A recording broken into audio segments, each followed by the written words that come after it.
Welcome back. To complete our discussion talking about domestic violence, joining me again is Angela Mitchell, Educator Coordinator with Domestic Violence Intervention Services, or DVIS. Now let's jump in. Now, we were talking in our last segment about getting out of this relationship, especially if we're picking up on these things early on, and it's hard to do. I mean, we can talk about, oh, you seem to call me a lot, and the person says, oh, that's because I care, I love you. And then it's like, well, you always want to go when I go. Well, that's because I like being around you and it's so comfortable. I mean, so everything that comes back to us is almost like we're the bad person if we say no. So what do we say? Do we say, don't call me? You can call me 3 times a day and that's it. I mean, what can we do? First, I believe you should trust your gut. Everybody has that feeling in their belly that lets them know something is not right. Don't be afraid to be the bad person. We as women, we're taught that, low voices, don't scream, don't be angry, but don't be afraid to be the bad person.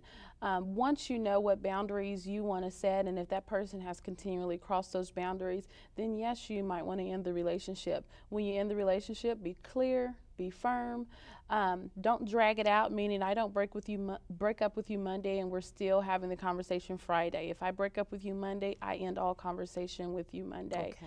We must remember with abusers, I can't give you the we can be friends speech. That's what I was just going to ask you that. No. If we break up, can we talk about we can still be friends? No, we cannot be friends because abusers think Okay. differently. So if I tell you we can be friends, I'm leaving the door open on the relationship. Okay. I don't want to leave the door open on a relationship. Now, if it's a relationship that you two just didn't work out, that's one thing. But if it's a relationship and you're afraid of that person becoming abusive, then definitely give them, no, we cannot be friends. I want to cut off communication, and then see what happens after that. Because it seems like if you were to maybe do the let's be friends, or you change your mind and think, well, maybe I was too harsh, and you go back to that individual, then the next time they may not really believe what you're saying is really what you really want. And so then they become more persistent. Exactly. And just because they left the first time doesn't mean they're going to stay gone or they're not going to continue to call. But a person has to remember to stand firm. So if you call my phone 30 times Tuesday because we broke up Monday, I'm not answering the phone. That sends the message to you that I have closed the door, because with an abuser, if I answer the phone on ring 30, I just let them know, hey. It takes 30 times to get me, maybe. Exactly. Okay. Now let me ask you this, because if a person feels that they are being stalked or things such as that, and reporting it to the police, some people say, well, I'm not going to do that because it may make it worse. Right. Or if I get a protective order, that may make it worse. What's your response to that? That's a very true statement. And so at our agency, what we do is a lethality assessment with someone that is coming in for services, and that lets us know how much danger you're in. Once we know how much danger you're in, we can develop a safety plan with you.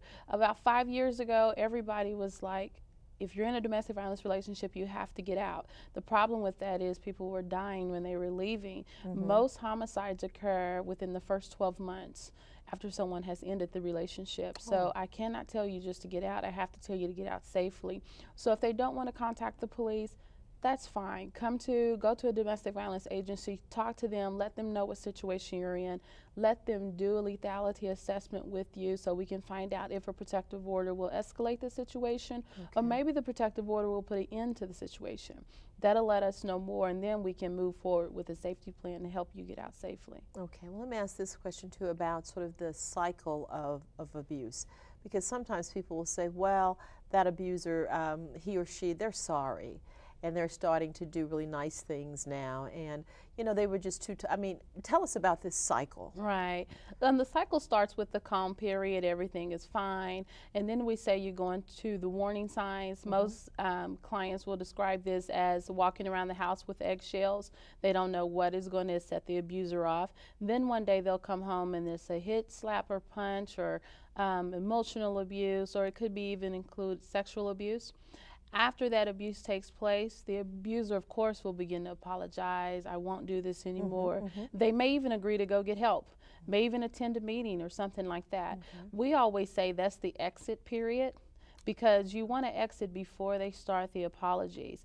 If you don't exit, they're just going to give you those apologies. You're going to go right back into your calm period, right back into your warning sign, and right back into the abusive situation. The problem with the cycle of violence is that as violence gets worse, as the relationship continues, the abuser will start to skip steps. And so you may not get your apology after an abusive abusive situation. They may just go right back from abusing you to a calm period without even apologizing. Or they might skip the calm period and one day they come home and you've been abused, you've been hit or slapped or kicked or something like that. Okay, so like you said, when they're initially at that apology stage, that's the time that you should consider your exit strategies. Exactly. Because maybe they're a little more forgiving in terms of allowing that to occur when it does occur. Well, if you leave before the apologies come, then you're not sucked back into the cycle. And so that's why we want you to leave, like right after the abuse has happened, right before they get into those apologies. If you would exit right at that time. Right before the apology. Right before the apologies, then at that time we can get you in, get you services, get a safety plan to help you exit safely.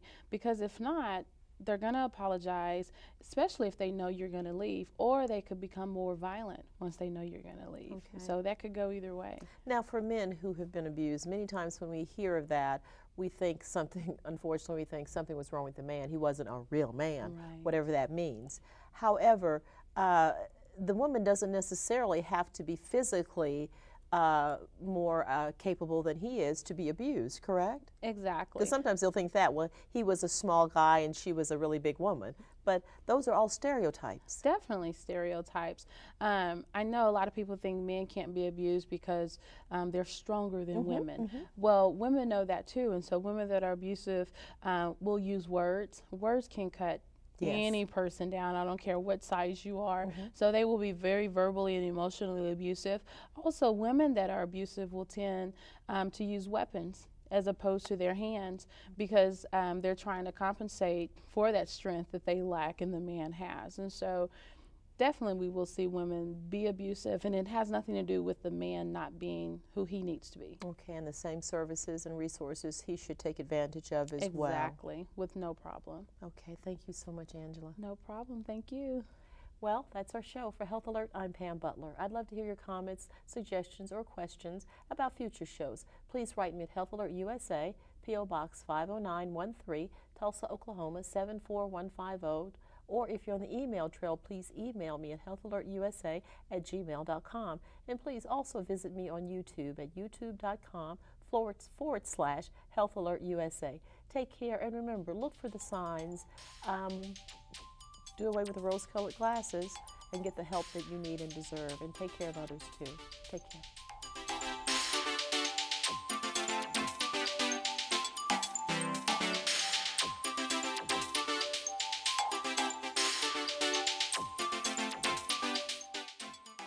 This program would not be possible without the support of OU Physicians in Tulsa.